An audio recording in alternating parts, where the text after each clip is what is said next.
It truly is a privilege and an honor for me to be among you. Dr. Helt, Mr. Schneider, Mr. and Mrs. Katz, Mrs. Schneider, thank you so much for inviting myself and Ray, who just spoke, to be here. This land, Israel, is very near and dear to my heart. I'm turning 40 in April, and I always had wished to be in the Holy Land before I turned 40. And thanks be to God, and thanks to you, it happened.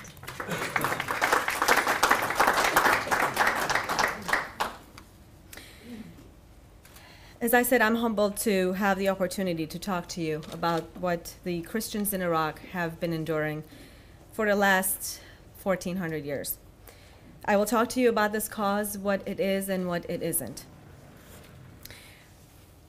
I'll start briefly talking about myself. As it was said before, I'm an Assyrian Christian Catholic from Iran. I was smuggled out of Iran in 1989 due to religious persecution. I was smuggled into Switzerland and then again into Germany, where we declared religious asylum. I was blessed enough to go to the United States in 1990. I founded the Iraqi Christian Relief Council in 2006 under the guidance of Cardinal Francis George, the Archbishop of Chicago. The purpose of this organization is to travel throughout the United States, now internationally, to raise awareness about the plight of the Iraqi Christians, who are also known as Chaldeans and Syriacs, and really talk about what has been happening, ask for prayers, and seek funds to support the refugees that come to the United States and also those that are holding the fort in the homeland. When we started traveling throughout the region, throughout the states, I cannot tell you how many Christians that we came across with did not know there were Christians in Iraq, let alone that they were being persecuted. They always said, we thought that the Assyrians died during the Old Testament, or they would say, we thought that there were Kurds, Sunnis, and Shiites lived in Iraq. And I'm certain that majority of you know those are not correct. The Assyrians, also known as Chaldeans and Syriacs, are without a doubt the indigenous people of the land. They have lived in their ancestral homeland, tracing their roots back to Sumerians and Akkadians, who settled in Mesopotamia approximately 4,000 years before Christ. They contributed to civilization through inception of the first library, creation of the first code of law, and discovering the practice of herbal medicine, among other discoveries. The Assyrians, just like their Jewish brethren, are the descendants of Shem, the son of Noah, famously known as Semitic people. The Assyrians are the first nation, we are the first nation who converted to Christianity through St. Thomas after he started his travels during the 1st century AD. Since the fall of Nineveh in 612 before Christ, the Assyrians have really lived under the mercy of their overlords in that region. Records show very little about what they would do to survive or how did they manage their day-to-day life. But as soon as they converted to Christianity, they became missionaries, and they traveled to India, to China, to the Philippines, to Japan. So if you travel to and you research in China, you will see tablets that have Aramaic inscription on them. Speaking of Aramaic, this is our alphabet, Aleph, Gamel, Bet. We say Ella, Bit, Gamel, Dalet, Vav, Zen, Chet. Sounds familiar? We have 22 letters in our alphabet. This is an image of the fall of Nineveh. This is an image of missionaries that were going to India and to China to evangelize. Rise of Islam, however, exposed the Assyrian community to repeated attacks, Arabization, and Islamization. According to the Assyrian International News Agency, INA.org, the Islamist extremists have attacked the Christian communities in that region starting the time of Islam until mid-1800s every 45 years. Starting 1800s till today, it's been every generation, every 11 and a half years, we've gone under some form of persecution. While many throughout the world have heard of the Armenians and Greek genocide, 3 out of 4 Assyrians were killed from 1914 through 1918. I don't know what it is in Aramaic, but we call that entire era Sepa, Seifo. How do you say sword in Aramaic? Safe. We call that era Sepa. My own family, sword. My own family was affected directly with this. My great-grandfather, who was educated in America, had gone back to Iran to bring his family to America. Died in a camp in Oromia, in northwestern part of Iran. His wife was kidnapped by the Kurds. His 2 daughters were raped and then kidnapped. My grandmother married my grandfather, fled to Russia. So these images that I'm going to show you are, I will start showing graphic images, so I just want you to be aware. This is a drawing of Kurdish women burning Assyrian women to retrieve what they thought would be gold inside their bodies. They thought that Assyrian women had swallowed gold. This is an image from 1914 massacre. Many people during harsh, cold winters in the northern part of Iraq, Iran, southern Turkey, walked to Russia, to Armenia by foot.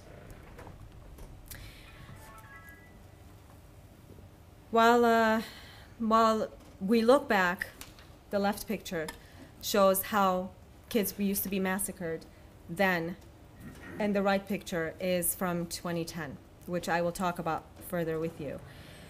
Kids cried then and kids cry today. We lived in tents. The picture on the right is after the attack on Mosul in October 2008, when they started living in tents. And back then, European and American missionaries would bring aid, and today my organization does the same, along with other good organizations. So as you see, exactly what Ray was saying, this is a blueprint. It's been happening from the time of Islam with the same fashion. Bayoneting the kids, beheading clergy, burning girls, attacking churches. It is exactly the same. The method has not changed. I'd like to fast forward to 2003. I will categorize the attacks that started happening to our people in Iraq. At this time, I really would like you to open your hearts to this cause, and please be aware that the stories and images will be graphic. Starting June of 2004 to date, the churches throughout Iraq have been bombed over 80 times. Sometimes, simultaneously, 5 to 7 churches were bombed throughout the whole country. This is a systematic assault on our people. Most of these attacks happen on Fridays, right after the day of prayer. And sometimes the attacks continued until Sunday afternoon. So Christians would brace themselves during the weekend, our weekends. The systematic kidnapping and killing of clergy began in 2006. This is actually a church, an Armenian church. It's not only Assyrians who were attacked, other minorities, Armenians, Shabaks, Yazidis, Mandians, they all were attacked. These are images that I actually saw on Fox News. And the only reporting that was done about the simultaneous attacks, maybe 30-second coverage. It wasn't written about it as much. We couldn't find television or radio stations talking about it, and that's why Archbishop of Chicago encouraged us to start this organization to raise awareness. So I saw my people. I mean, can you imagine? I know your heart breaks and you feel helpless when you see a Jew being drenched in blood running. And I want you to put yourselves in my shoes. And that's how I felt that winter of 2006, July, when 2 churches were bombed on a Sunday. And I felt so helpless, and I said, these are my people. I'd never seen that before. And when I saw that, those images that I saw will last me a lifetime, and that's why I'm here talking about this. The clergy, the systematic attacks against clergy started in 2006. This man, Father Paulus Iskandar, was a priest at the Syriac Orthodox Church in Mosul. He was kidnapped because Pope Benedict had recently made a comment about Islam that Muslims didn't like. So they kidnapped him and sent a letter to his family and said, if you denounce what Pope Benedict had said, we will set him free. They did. They posted flyers everywhere around his church and around the neighborhood, thinking he would come home.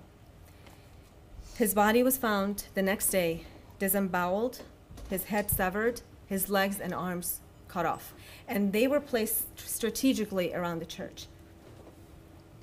In the same year, in October of 2006, a 14-year-old teenager was crucified in Basra. Can you imagine that? The Chaldean Archbishop Louis Sacco of Kirkuk told ACN, American Christian Network, that he was aware of this report. Actually, he had heard another report that in Bakuba, another young man was crucified. And all because they would not denounce Christianity.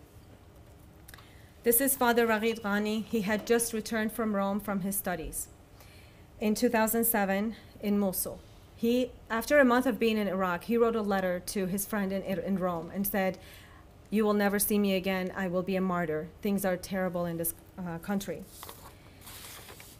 He was attacked right after conducting Mass in an evening, and 3 of his deacons and he had come under fire in his car. And after attacking them by bullets, they booby-trapped his car because they did not want the police, in case they survived the attack, they did not want the police to retrieve the bodies right away. This is Archbishop Faradrahu. Father Raghid Ghani was his secretary. Archbishop Faradrahu was kidnapped for the 2nd time. And he sent a message to his parishioners and said, "Do not raise money. They have made a business of this, of kidnapping and holding people for ransom." He refused to be freed on a ransom. They found his body on March 13th, 2008, on the side of the road, killed by poison, by acid, through his nostrils. This is a truly heartbreaking story. This family, the mother of this family who tells me the story, lives in Illinois today in America. The 2 women in the middle were working for Americans, and that's another reason why we came under attack. A lot of Assyrians and Armenians started working, showing their solidarity with Americans. And we came under attack because of our alliance with America. We came under attack because of our shared faith with America. And refugees who I meet today say, those people that had kidnapped them, I told them, "You share the same faith with Americans. You are their allies. You think your American cousins will save you? We will hand you over to them in body bags." So these 2 women were returning to go to a wedding. Their taxi cab came under fire. One was shot 10 times, one was shot 4 times. We Assyrians mourned 3 days after the burial, 7 days, 40 days, and 1 year. On the 40th day of memorial, their father passes away of a heart attack. And his wife believes that it was because of the heartbreak he endured. The 3rd daughter was kidnapped and beaten on the day of her father's funeral. She didn't die because of that attack. She was rushed to the hospital. The nurse killed her by injecting her. This family's story is absolutely tragic. This is an actual letter that was sent to the family targeting the younger daughter. And the younger daughter was kidnapped, but thanks be to God, she was released, and she is now in Illinois. But can you imagine when we went to show our solidarity with this family for the first time, what can you tell somebody who's lost most of her family just because they're a Christian? What words of encouragement could I have offered? The atrocities continue. On May 2nd, 2010, 4 buses filled with Assyrian Christian kids going to school to take, I see some young faces here and students, they were going to take their final exam. Their buses came under attack, 2 died, 9 lost their eyes, 58 were badly injured. This is an image from inside the bus. Still, they haven't lost their faith. Now, this young lady is scarred for life, just because she's a Christian and she was going to school. October 31st, 2010, All Saints Day, Our Lady of Salvation Cathedral came under attack in Baghdad. 8 Islamist men, one of them as young as 14, who was from Yemen, stormed the church, killed 2 priests while injuring the 3rd. In an interview with Asia News, an eyewitness recalls in fear. At one point, one terrorist was wounded and kept saying to his leader, "I'm hurt and I'll detonate my explosive belt so I can become a martyr and go to heaven." The commander gave him the permission. They bade each other farewell, saying, "Okay, see you in heaven." Then he blew himself up. His companions began shouting, "You are unbelievers. You will go to hell while we are going to heaven. Allahu Akbar." The same eyewitness laments. Father Wasim, who at the time of attack was in the confessional, tried to talk to the terrorists to convince them to let the people go and just to take those two as hostage. He was shot right away. Father Tha'ir, the priest who celebrated Mass, died because he wanted to save the children. The last sentence Father Tha'ir recited in front of his mother, who was sitting in the front pews, was, "Jesus, into thy hands I commend my spirit."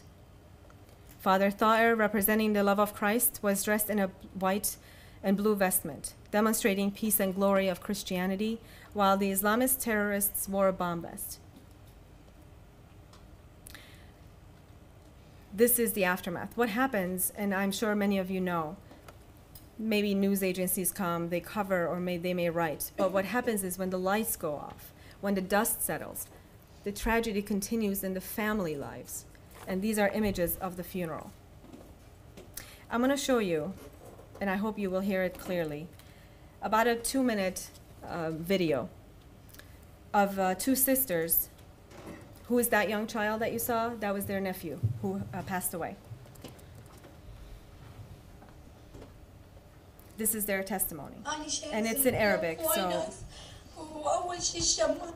وجنسياتهم عربية فقط اللي كان يمي عراقي كان يحكي عراقي وأول ما دخلوا الناس اللي نايمة بالصفحات طبعا كلهم منبطحين نزلوا دق يعني طلقات عليهم قتلوا عالم هواي ناس وأول شي الشماس قتلوا كنيستنا وثاني شي طلع القص عليهم أبونا وسيم انه دا يهدي الوضع وشي وراسلهم ضربوهم وقع من طوله بعدين وراهم القص ابونا ثار همين ضربوه همين وقع من طوله اني بالموقع اللي كنت بيه اني بس اني وميرنا اختي وعدي الشهيد وادم ابن الشهيد ومرته وبنته ومن عند العالم اللي كانوا ويانا يعني اكيد عالم هو هي الكنيسه كانت بيها وماما راحت بغير مكان يعني هي ماما ما رضت تعوفنا بس يعني من الهوزه اللي صارت وهم دخلوا صاروا بنص الكنيسه واحنا انفصلنا يعني كان لازم ننفصل لانه دخلوا بنص الكنيسه خلال ثواني ما نعرف شلون وصلوا لنا دخلوا لحد ما وصلوا علينا ضربوا يعني كل شيء ضربوا بالكنيسه حتى السبالد طقوها علينا الغد كلها يمنا صار لان نايمين احنا على صفحات السبالد وبعدين قاموا يضربون طلقات هيك يعني عشوائي وشافوا الصليب يصيحوا لنا كفرة كفرة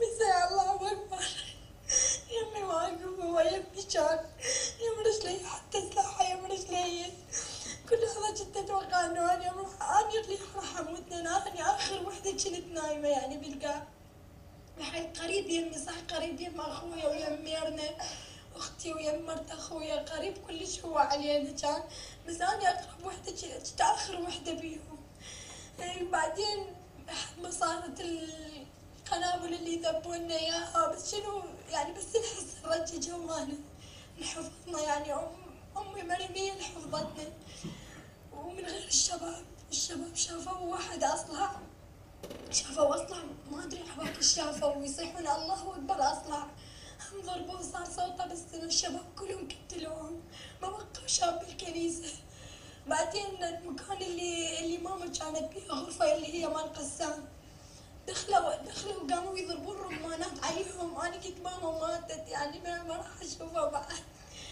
وقاعد يمي ما بقى جاي بحجاها كفار انتوا تروحون للنار واحنا نروح للجنة.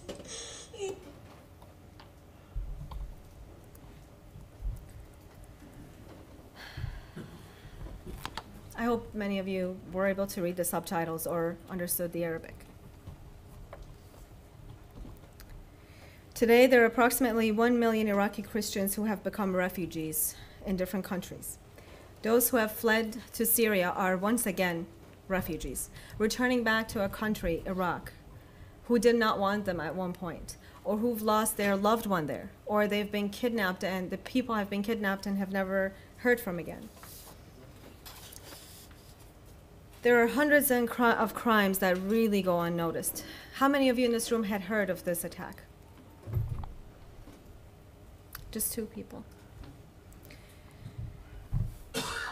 So now what we experienced in Iraq, Baghdad south, and in Mosul, was religious cleansing. But in the north, we are faced in the hands of Kurds, who many think they are friends of the West, or friends of the Assyrians, ethnic cleansing. People who flee from Basra, from Baghdad to the Kurdish region, yes, they welcome them, but they give them a form to fill out that says, you are no longer an Assyrian Christian, you're a Kurdish Christian. Or if they don't sign the form, they're unable to have a good life, go to a good church, have a decent home to live in. For example, they have also recently been encroaching into our lands, the farms that are owned rightfully. We have deeds in our hands that belong to the Assyrian families. Under the title of tourism, they've penetrated, they've started digging in the farms or in the backyards of the Assyrian homes. What we have done is we have written, we are a humanitarian organization. We cannot get involved politically, but we have a very good Assyrian organization, American Mesopotamian organization, who works diligently in Washington, D.C. They send petitions out for people to sign, and we really try to impact the American policy to see the reality, the truth. We frequent Washington, we meet with lawmakers, and let me tell you something. One of the lawmakers last year in January told me, if you strap a bomb on you as an Assyrian in Iraq and you blow yourself up like Palestinians do, we'll stop paying attention to your cause. That was the answer.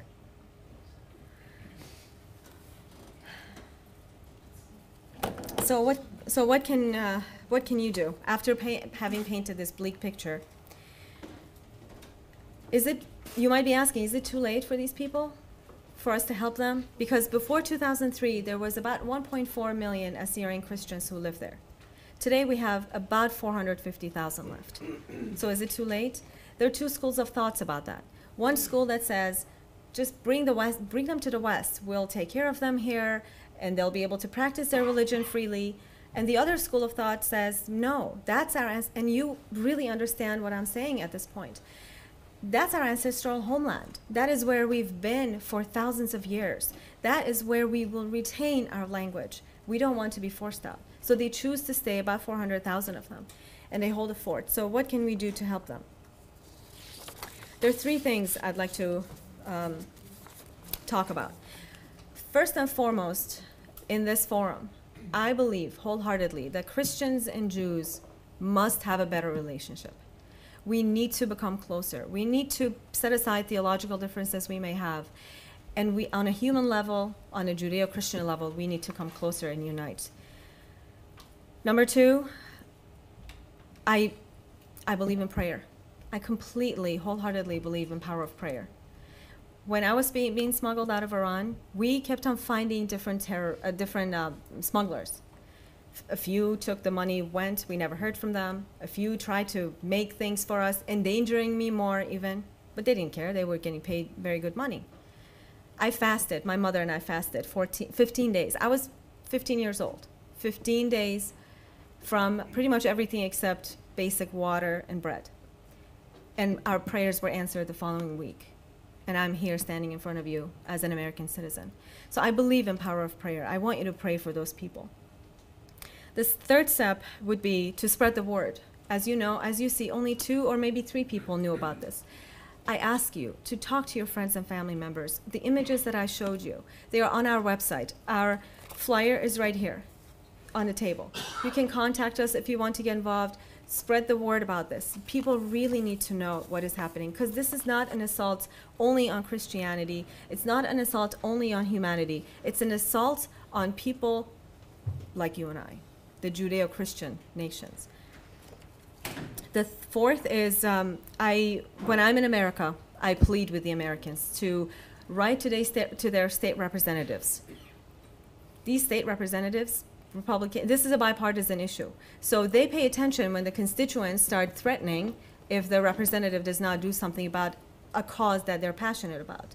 And I ask you here in Israel, and I ask those of you who have connections in Europe, We really, really need to raise this to the UN level. We've written letters to the Obama administration. We've not even heard a word back, not even a blanket letter that says, we heard you, we'll do something. When he was a senator, he wrote to Condoleezza Rice. When Clinton was running for the office and she was a senator, she wrote to Condoleezza Rice, and now they're silent.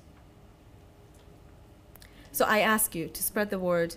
We really need to put pressure on the two governments, Kurdish and Iraqi governments. If they don't hear from us, who will they hear from? I've been standing here before you speaking on behalf of those who have suffered so much. The crimes I mentioned, like I said, are an attack against Christianity and Judeo-Christianity and the way of life, our way of life. Today, Iraq has become just the black hole on the other side of the world, especially to Americans. I, along with other activists, are not working for a cause. This is not a cause. I don't want to say this is a cause or a plight. This is justice. We're seeking justice. We don't have militia in Iraq. We don't want grandiose treatment. We just want to live as any other citizen there. If we remain silent, this silence means these events I described here for you today are not dramatic enough, or they're not interesting enough for us for them to capture our attention. There's no sweeter, and you know this, there's no sweeter name than home. We have been living in exile for thousands of years. While in exile, we have been praying and seeking to form strong ties with nations such as yours, and for us to teach and make people understand that this is truly an injustice that has been imposed on us. Will you be the voice of those who are voiceless? Thank you.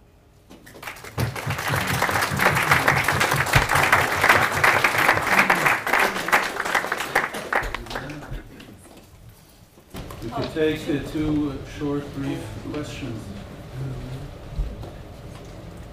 Yes. Hi, Juliana. Miles LaRue from Louisiana. I just had a question. What kind of response in presenting this to Americans do you get from the Protestant community? Because it seems from the images you showed it's a very Catholic-based support in America. You said you referenced the Archbishop? The Archbishop and things. So what kind of Protestant response do you get from churches? It's been very quiet on both Catholics and Protestants. There have been, Catholic radio has been very open to us. So we've been able to spread the word that way. We have been able to spread the word through only maybe 2 or 3 Catholic churches so far. Protestants, two Protestant churches, one in New Jersey, one in Vegas, invited us, in Nevada, to do this. I will tell you what they say. When we contact both Catholics and Protestants to talk about this, their answer is they just built a mosque in the community, and their team under Interfaith Dialogue came and presented just last week or last month about how peaceful Islam is. And you will come, you'll confuse our parishioners, you'll make waves, and we don't need that. What you can do is you can submit an article, and we'll post it in our bulletin, and we'll pray. And they remain silent. Unfortunately, that's a battle. Another church that invited me to go and speak to them, they wanted me to rehearse this first because the priest wanted to, and he was a young priest in Illinois. And when I was finished, he said, so how do you really feel about Islam? I said, are you asking me as an individual, or are you asking me as the head of this organization? Because like Ray said, we really have to be careful with what we say. Every time we get up and talk, we don't know what ramification, what will happen to our people in Iraq. So we have to be careful. And he said, you are spreading poison, and you will not be presenting in my parish to poison the hearts and minds of my young parishioners. He said, I have studied Islam, and Islam is a peaceful religion. So he didn't let me. He said, if you want to come and speak, I will have a cleric debate you on every account you're speaking of. So organizations like Knights of Columbus have been supportive. Knights Templar, the Sovereign Military Order of Temple of Jerusalem, has been supportive. Camera, a Jewish organization, has been supportive, and your organization. So it's honestly an uphill battle. And we're all volunteers. The board members are all volunteers. I don't make money on this. But we all find it very important not to remain silent. You know, when World War I massacre happened that most people don't know about, our people also were killed. When 1933 massacre happened in the northern Iraq in a village called Duhok, with the permission of the newly elected Iraqi government, with the hands of Kurds, the entire village was wiped out. The neighboring villages were attacked. I said, when I read these accounts, before this, I used to say, how come Assyrians didn't do anything? How come Americans didn't do anything? Or Brits, and when this started happening, I said, by God, on Judgment Day, I will not stand there and say, I could have done something, and I didn't. And that's why I'm here.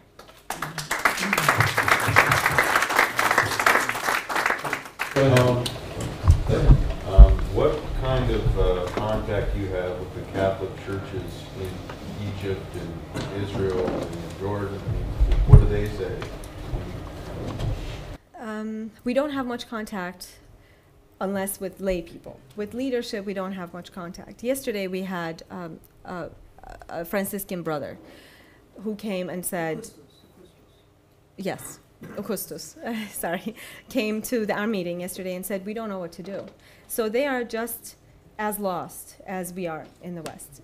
But if there are opportunities for us to have a dialogue with them, please, by all means, connect us to any. I presented to a synagogue on a Saturday, and it was such an honor for me to be there. And I spoke to them, and I cannot tell you how many people after the talk came up and said, Juliana, hang in there. We went through this. And they were giving me advice on how to keep our language and our identity, because I strongly believe there are four enemies that the Assyrians have. Ethnic cleansing is one, religious cleansing is one, assimilation is another. I married an American, a Klein, but he knows that if I have children with him, my kids will speak Aramaic. He knows that. But I'm an exception, because they come and they want to be American so fast, and they start speaking with a heavy accent English, which I'm a proponent of it. I assimilated quickly, but I didn't lose my identity. But a lot of people lose their identity when they come to the West. So that's the third enemy. The fourth enemy is lack of education. Our kids were 15, 16, 18 years old, 20 years old during the attacks starting 2003. They fled. They lived in refugee camps or in subsidized housings in Syria, in Jordan, and Turkey. They didn't go to school. Majority of them didn't go to school. I see them. They come to America. They're 20 years old. They're heartbroken. Who's going to go sit with a 17-year-old to go to high school? So they let it go. They start working. And their jobs that they acquire, if they're lucky to acquire, are maybe cleaning or valet, or they don't have that oomph that we used to have. The whole golden age of Islam, as you've heard so much being said around in the liberal media, the Christians of the Middle East gave that culture, the philosophy, the science, the medicine to those Muslim regions. And now they're taking the credit. But I see the ingenuity and that oomph, that drive that I had when I went to America 22 years ago. It's no longer. And that is how a nation dies, when the kids are not educated. Any? Thank you. Thank you. Sure.